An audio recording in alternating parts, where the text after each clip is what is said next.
अस्सलाम वालेकुम, welcome to my YouTube channel. कैसे हैं आप सब लोग? उम्मीद करती हूँ आप सब खैरियत से होंगे। आज मैं आपके साथ जो लेक्चर शेयर कर रही हूँ, ये इसमें पहले हम दुरुस्त जवाब के गिर्द दायरा लगाएंगे और ये उसके बाद आती है जी खाली जगह को दुरुस्त अल्फाज पे सपोर्ट कीजिए। ठीक है, ये खाली जगह है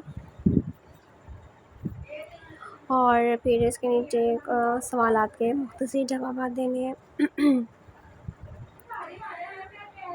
और इस तरह से ये हमारे पड़ोसी, इसकी मैंने आपके साथ पहले भी एक वीडियो शेयर की थी। इसका कंप्लीट लेक्चर मैंने आपके साथ इसका शेयर कर दिया और इसके ये सवाल आता है।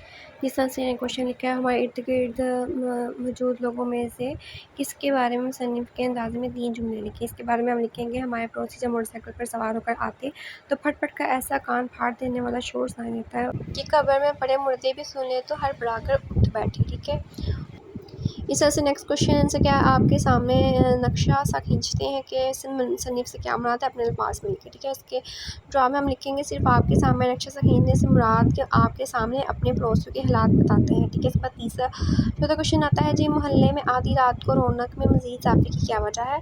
मोहल्ले में आधी रात को रौनक में मज़ीद इजाफा इस वक्त होता था जब जमाली साहब के दोस्तों की महफिल जमती थी। ठीक है, उसके बाद आता है जी लास्ट क्वेश्चन आता है जी, जाली साहब और नाज साहब को दूसरों से जो शिकायत है, ख़ुद भी वही काम करते थे। इसके बारे में आप मुख्तसर अपने अल्फाज में सवाल लिखे। ठीक है, जाली साहब इस सारे शोर शराबे पर बहुत खफा होते थे, जबकि खुद बगैर सिलेंसर के मोटरसाइकिल चलाते थे। नाज साहब ने बहुत सारे जानवर पाल रखे हैं और गंदगी सड़क पर फेंक देते हैं, फिर शिकायत करते हैं कि शहर में बहुत गंदगी है।